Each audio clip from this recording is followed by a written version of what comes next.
guys, it's Tahira, and today I'm doing my February wrap-up. I know, it's like March 14th right now, the day I'm filming this. I don't know when it's going up, but today's March 14th, and I know it's like 2 weeks into the month, and I know that this wrap-up is very late, but you know, better late than never, right?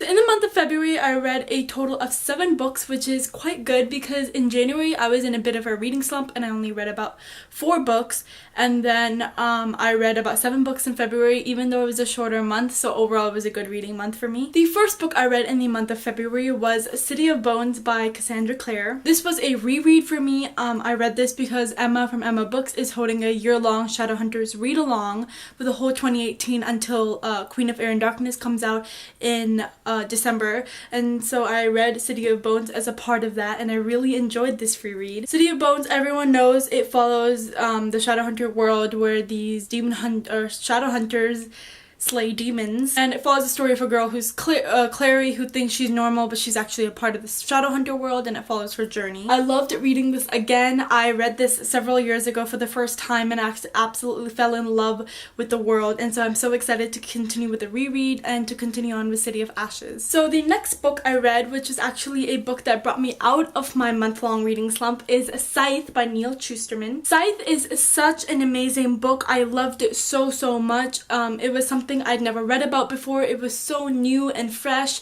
and exciting, and it was such an intricate and interesting world. Scythe takes place in a world where death has been conquered and everyone lives forever, but in order to control the population, there are these things called scythes. And scythes are these people that can kill and in order to keep the population in check. In this world, you can die or be pronounced dead-ish, which means you're not actually dead, and so if you do die, then you're immediately taken to a revival center where you will be revived within a couple of days. The story follows our two main characters, Citra and Rowan, who are taken as scythe apprentices as they learn how to glean, which is how they say killing people, and in order to become scythes themselves. I am currently reading Thunderhead, which is the sequel to Scythe, and I'm loving it so much. Again, this world is so amazing, and it's mind-blowing to read about this world where everything is,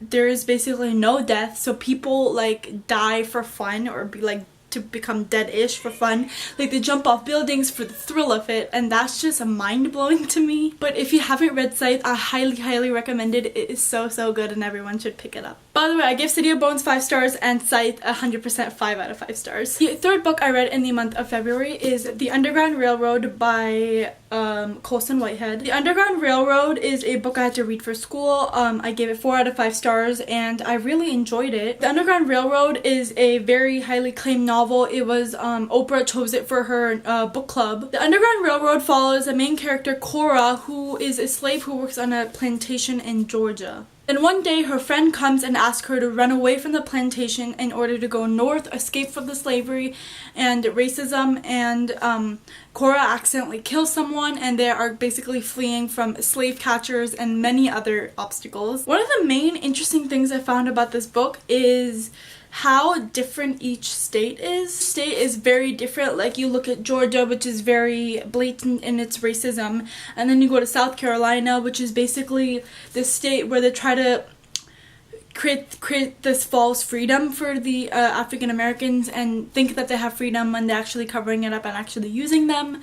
And then North Carolina has tried to solve its problem by just completely banning African Americans from their state, and each state is so different from the previous one that it's just amazing to see how their laws work and how the story came together in the end. Though the ending was kind of open-ended, there wasn't a clear ending, it just was okay, this is where the main character Cora is. She meets a new person. That's it. It's kind of weird. So I read a lot of books from the library this month, and the first one I read was Cat and Meg Conquer the World by Anna Primezza. Cat and Meg Conquer the World follows our two main characters, Cat and Meg, who both are in high school, and Cat suffers from anxiety and Meg from ADHD. So the two are paired for a science project, and it forms into this beautiful friendship between them, and how they complement each other so well and help each other get through life. What brings them together is actually actually this video game. I am totally forgetting what it's called, but it's this video game that brings them together because Meg likes to watch the YouTuber who plays the video game, and Kat likes to play the video game itself. It's so amazing, and I thought I would give this like a 4 out of 5 stars, but I ended up giving a 5. Anyway, I really liked it. You should read it. The next book I read from the library was A Quiet Kind of Thunder by Sarah Bernard. A Quiet Kind of Thunder follows the main character Steffi, who is a selective mute.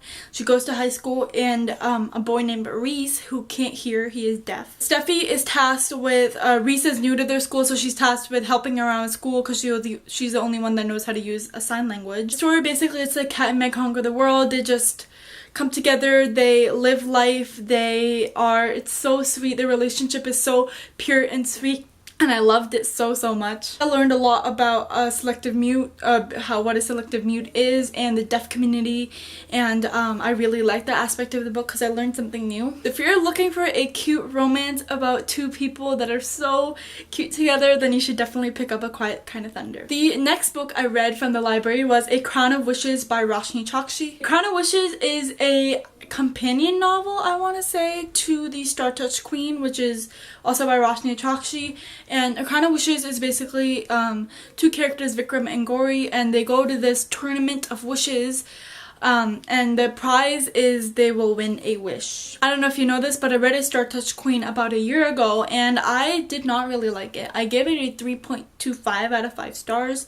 Which is not that great of a rating for me. I mean, it was very flowery. I don't know how to explain it. It was very flowery. Like, so many metaphors, and I didn't understand what was going on in the story at all because everything was overpowered by too many descriptions of things. But I really enjoyed A Crown of Wishes. I think the metaphors were toned down a little, and I think I really understood the story and I enjoyed it a lot more. I think that its descriptions were better and the story overall was better, and had a lot more fun reading it. So yeah, you should read it if you like it. If you like Roshni Chokshi and you like stories that are beautiful, like writing and fantasy rich worlds, then you'll like this book. And the last book I read from the library, and the last book I read in February, was The Reader by Tracy Chee. The Reader I gave a 3.35 out of 5 stars. The Reader follows this world where no one reads, and the main character her grandma goes missing, or their grandma's taken away, and she finds this book and thinks it can help her. Overall, I didn't like the story. I mean, I liked it in the beginning. I liked the whole the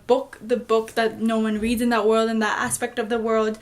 But what I really didn't like is that there was like, I feel like towards the middle and towards the end, there was just a bunch of like pirate stuff that came in, and I'm not really a huge fan of pirates. I've never read a pirate book, but it's just not for me. I don't like to pick it up. I don't look for pirate books in the library, or I don't really want to try a pirate book because that's just something I don't like. But if you like pirates and you're into fantasy worlds, and it was good writing. Some of the writing was pretty good. So if you're into that stuff, then you'll like the book. That is all the books I read in the month of February. Let me know down below what is your favorite book that you read in the month of February, as I would love to know. But that is it for this video. Hope you enjoyed, and I'll see you next time. Bye!